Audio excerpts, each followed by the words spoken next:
Socialism കൊണ്ട് അവന് അധികം കാണാം. നിങ്ങൾക്ക് ഇപ്പം രാഷ്ട്രീയക്കാർക്ക് കൊള്ളാനല്ല ഞാൻ പറഞ്ഞ, നിങ്ങൾക്ക് കൊള്ളാനാണ്. നിങ്ങൾ രാഷ്ട്രീയക്കാരല്ല, അതുകൊണ്ട് നിങ്ങൾക്ക് കൊള്ളണ്ടേ. അവന് കൊള്ളില്ല. അവനിങ്ങി മുള്ളു കൊണ്ടടിച്ചാലും അവനൊരു ദോഷവും വരില്ല. എന്താണ് ഈ തൊലി അല്പം രക്തം വന്ന രക്തസാക്ഷിയായിട്ട് എനിക്ക് വേലസാം കണ്ട. അതുകൊണ്ട് അവൻ എപ്പോഴും നന്മയാണ്. ചത്താലും ചത്തില്ലേലും നന്മയാണ്. ഉണ്ടല്ല, നിങ്ങളവിടെ പോയി കിടന്ന് ചത്തിട്ട് എന്ത് ചെയ്യാനാ? ചത്തു നോക്ക്. അപ്പൊ ഇത്ര വിഡ്ഢിത്തരം പുലമ്പുന്നതൊക്കെ കേട്ട് നമ്മൾ ആകെ വിഴുങ്ങി സർവത്ര സ്വാതന്ത്ര്യം വരുത്തുകയല്ലേ നമ്മള്.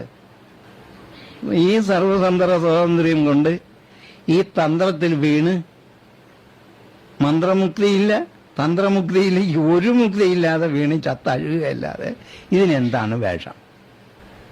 ഇത് നിങ്ങളിൽ മനസ്സിലാക്കലാണ് എൻ്റെ വേല. അപ്പം ഇത് നിങ്ങൾക്ക് വന്നിട്ട് എനിക്ക് ഇത്രയും വയ്യാതെയായിട്ടും ഞാൻ ഈ ചെയ്യുന്ന പണിയുണ്ടോ? ഞാൻ പറഞ്ഞില്ലേ, നിങ്ങളെല്ലാ പാപവും കൂടി അങ്ങോട്ട് വെച്ച് വിളമ്പി വൈകി പോട്ടെ.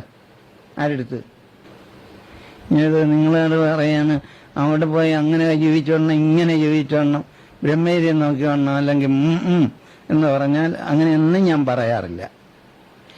നിങ്ങൾ എങ്ങനെ ജീവിക്കണമെന്നാണ് പറയുന്നത്. അതറിയുമ്പോൾ നിങ്ങളുടെ ഈ ബ്രഹ്മചര്യം സ്വയം സൂക്ഷിപ്പായി വരും. നിങ്ങളവിടെ ആരും പറയണ്ട. ബ്രഹ്മം എന്ന് പറയുന്ന ആ ചര്യയ്ക്ക് നിങ്ങൾക്ക് എന്തൊക്കെയാണ് ആവശ്യമെന്ന് നിങ്ങൾക്ക് സ്വയം മനസ്സിലാകുമ്പോൾ നിങ്ങൾ എവിടെയെങ്കിലും തെറ്റുമോ? ഇതാണ് നിങ്ങൾക്ക് മനസ്സിലാകാത്തത്.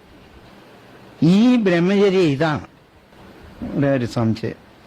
അതായത് നമ്മൾ ഗുരുപൂജ ചെയ്ത്, മനസ്സിലായല്ലോ, കള്ളത്തിലൊരു ഗുരുപൂജ ചെയ്ത്. എന്താണ് കള്ളമെന്ന് പറഞ്ഞത്?